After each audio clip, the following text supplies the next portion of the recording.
देखो बच्चों, हमने अभी अलंकार और छंद कर लिए हैं। अब ये रस में आपको रस की परिभाषा, स्थायी भाव, ये सब बता दी है मैंने।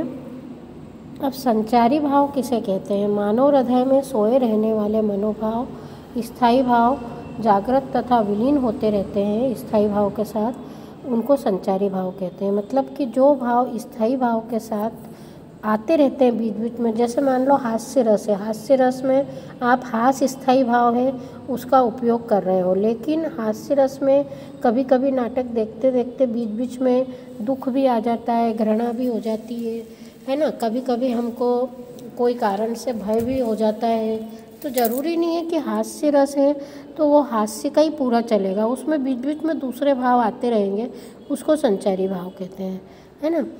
तो संचारी भाव की संख्या 33 होती है, स्थायी भाव की संख्या 10 होती है। अब आपको क्या पूछेंगे परीक्षा में? कोई भी रस, जैसे 9 रस है ना, तो 9 रसों में से कोई भी रस की परिभाषा और उदाहरण पूछ सकते हैं। अब इसमें सारे रसों के परिभाषा और उदाहरण दिए गए हैं, तो आप इन सारे ही रसों की परिभाषा और उदाहरण कर लो। एक दो रस ऐसे हैं जो कम पूछे जाते हैं, जैसे भयानक है, विभत्स है, ये रस कम पूछे जाते हैं परीक्षा में, लेकिन आप अधिकतर जितने कर सकते हो उतने कर लो। मुख्य रूप से वीर रस, करुण रस, श्रृंगार रस, शांत रस, है ना, हास्य रस, ये तो परीक्षा में विशेष रूप से पूछे जाते हैं, तो आप ये तो तैयार कर ही लो। तो श्रृंगार रस किसे कहते हैं, है ना, उदाहरण लिखो, परिभाषा दो। तो परिभाषा क्या है कि जहाँ नायक नायिका के मिलन का उल्लेख होता है वहाँ संयोग श्रृंगार होता है। मतलब श्रृंगार रस 2 प्रकार का है। श्रृंगार रस 2 प्रकार कौन से हैं? संयोग श्रृंगार और वियोग श्रृंगार। जहाँ पे मिलन का वर्णन होता है वहाँ संयोग श्रृंगार, जहाँ पे वियोग अर्थात बिछुड़ने का वर्णन होता है वहाँ पर वियोग श्रृंगार होता है। तो संयोग श्रृंगार के उदाहरण देखो, दुल्ह श्री रघुनाथ बने दुल्ही सिय सुंदर मंदिर माही, गावत गीत सबे मिली सुंदरी वेद तहाँ जुरी विप्र पढ़ाई, राम को रूप निहारती जानकी कंगन के नग की परछाई, याते सबे सधी भूल गई कर टेकी रही पल टारत नाही। अब ये 4 लाइन का है, आप 2 लाइन में भी उदाहरण लिख सकते हो। यहाँ से आप लिखना, राम को रूप निहारती जानकी कंगन के नग की परछाई, याते सबे सुधी भूल गई कर टेकी रही पल टारत नाही। मतलब इसका अर्थ मैं तुमको समझा देती हूँ कि जानकी जो है राम का रूप अपने हाथ के कंगन के नग की परछाई में से, नग के प्रतिबिंब में से राम का रूप निहार रही है, और वो राम का रूप देख देख कर अपनी सुध बुध भूल गई है, और वो अपने हाथों को टिकाकर एक पल भी राम के रूप को देखने में टालती नहीं है। तो यहाँ पे संयोग श्रृंगार है, क्योंकि दोनों के राम के साथ सीता के मिलन का वर्णन है। अब योग श्रृंगार में जहाँ विरह का वर्णन है, हे खग मृग हे मधुकर श्रेणी, तुम देखी सीता मृगनेनी। ये वियोग श्रृंगार का उदाहरण बहुत ही छोटा और सरल उदाहरण है कि राम पूछते हैं सीता के अपहरण के बाद कि हे मधुकर भंवरे, खग मृग मतलब पशु पक्षियों, क्या तुमने मृगनयनी सीता को देखा है? राम सीता के बारे में सबसे पूछ रहे हैं। ठीक है, समझ में आ गया। अब वीर रस देखो, वीर रस में क्या होता है, एक इसकी सरल परिभाषा ये भी बनती है कि जब, जैसे वीर रस का स्थायी भाव उत्साह है, तो जब उत्साह नामक स्थायी भाव का विभाव, अनुभाव और संचारी भाव के साथ संयोग होता है वहाँ पर वीर रस होता है। ये भी एक इसकी सामान्य परिभाषा है। ये आप हर रस में प्रयोग कर सकते हो, बस उसका स्थायी भाव लिख लो। कोई भी रस है जैसे उसका स्थायी भाव लिख दो, और उसके बाद ये लिख दो कि जैसे श्रृंगार है तो जब रति नामक स्थायी भाव का विभाव, अनुभाव, संचारी भाव से संयोग होता है वहाँ श्रृंगार रस होता है, और जब उत्साह नाम के स्थायी भाव का विभाव, अनुभाव और संचारी भाव से संयोग होता है वहाँ पे वीर रस होता है। इस तरह से आप लिख लो। तो उत्साह इसमें होना चाहिए, है ना, हृदय में उत्पन्न उत्साह से क्या होता है, वीर रस बनता है। अब इसके उदाहरण देखो, आप दोनों में से कोई सा भी ले सकते हो, ऊपर वाला नीचे वाला। ये सरल है। झांसी की रानी कविता आपको याद होगी, बुंदेले हर बोलो के मुख, हमने सुनी कहानी की खूब लड़ी मर्दानी, वो तो झांसी वाली रानी थी। तो ये वाली 2 लाइनें आप इसमें लिख सकते हो। अब हास्य रस देखो, हास्य रस का भी हास स्थायी भाव होता है। तो जब हास नामक स्थायी भाव का विभाव अनुभाव संचारी भाव से संयोग होता है तो हास्य रस होता है। अब इसमें क्या है, अटपटे क्रियाकलाप, विचित्र वेशभूषा, वचनों से हंसी उत्पन्न होती है ना, तो हंसी जो है हास्य रस की व्यंजना इससे होती है। अब इसमें आप कोई सा भी दूसरा भी उदाहरण ले सकते हो, जैसे ये आपको कठिन लगता है तो दूसरा ले सकते हो। काहू ने लखा सो चरित विसेखा, सो स्वरूप नृप कन्या देखा, मरकट बदन भयंकर देही, देखत हृदय क्रोध भा तेही। मतलब जब नारद जी जो है वो बंदर का रूप रख के और उसमें जाते हैं कन्या को देखने के लिए, तो सब लोग बहुत चकित हो जाते हैं और ऐसे स्वरूप वाले राजा कन्या देखने आए हैं उसको देखकर सभी जो है क्रोध से भर जाते हैं। जे ही दिसी बैठे नारद फूली, सो दिसी ते ही न विलोकी भूली, पुनि पुनि मुनि उकसाही अकुलाही, देखी दशा हर गण मुस्काही।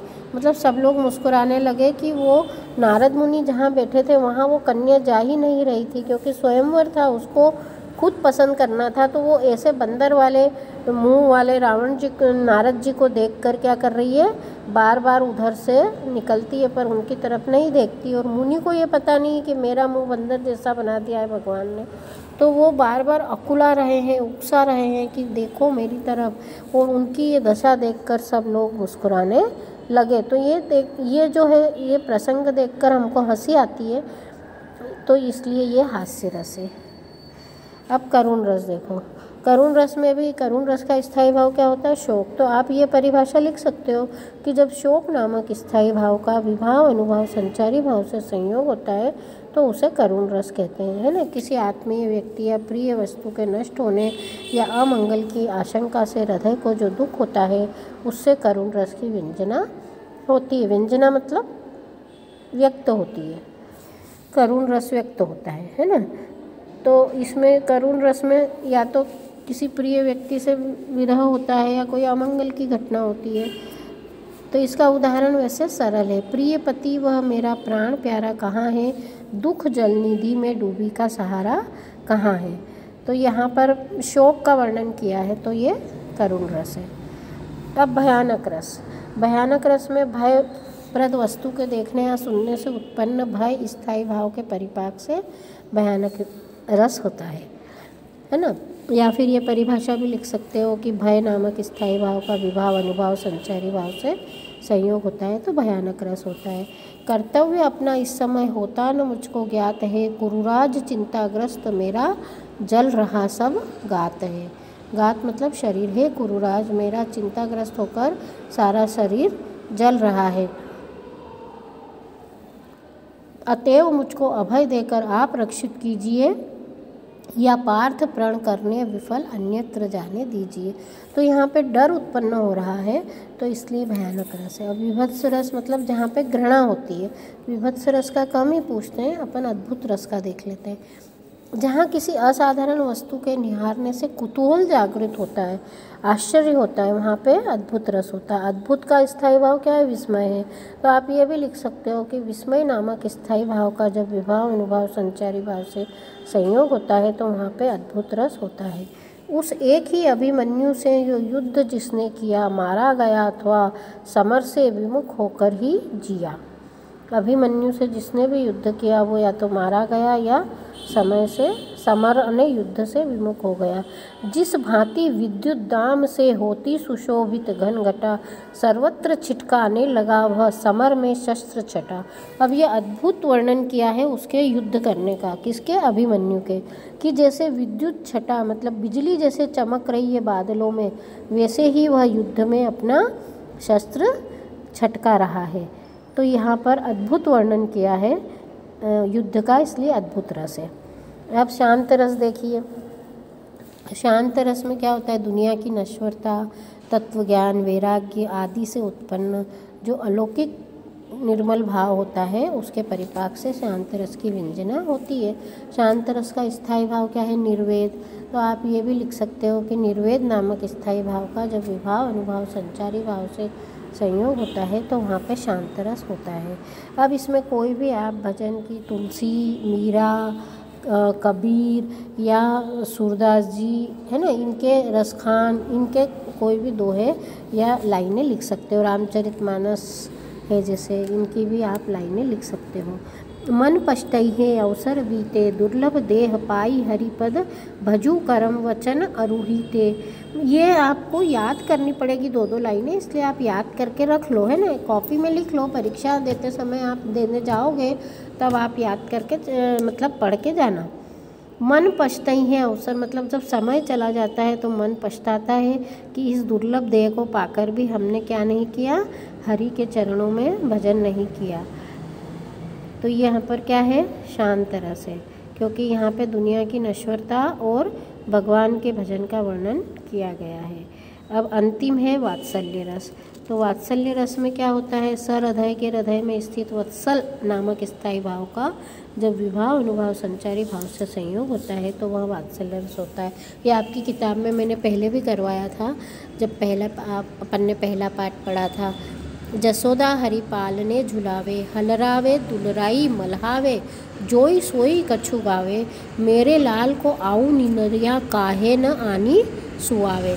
तो यहाँ पे यशोदा जो है कृष्ण को पालने में झुला रही है, वो हलरा रही है, बार बार दुलरा रही है, प्यार कर रही है, मल्हार रही है, जो सो कुछ गा रही है, मतलब कुछ पंक्तियाँ गा रही है, लोरी सुना रही है, और वो कहती है कि मेरे लाल को निंदिया आ जाए। तो यहाँ पे माँ के वात्सल्य प्रेम का वर्णन किया है, तो वात्सल्य रस है। समझ में आ गए सारे रस? तो अब आपको रस, छंद, अलंकार, काव्य सब समझा दिया है मैंने। अब आप लोगों का समय है, आप लोग रोज़ याद करो और रोज़ वीडियो भेजो। मैंने बोर्ड का पेपर भी अभी आज ही भेजा है, तो बोर्ड के वो पेपर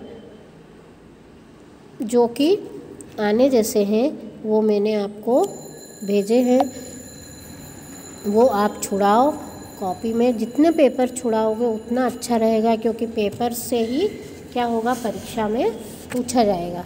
तो पेपर्स आप छुड़ाओ और वो लिखो कॉपी में, और जो मेन ऑब्जेक्टिव उसमें आते हैं वो ऑब्जेक्टिव याद करके रख लो, ताकि वो ऑब्जेक्टिव से क्या होगा? आपको पेपर में ऑब्जेक्टिव छुड़ाने में दिक्कत नहीं जाएगी, पहले से करे हुए रहेंगे, इसी टाइप के ऑब्जेक्टिव आएंगे। तो मैं रोज़ आपको पेपर भी भेजूँगी ताकि आप रोज़ पेपर छुड़ाते रहो, ठीक है?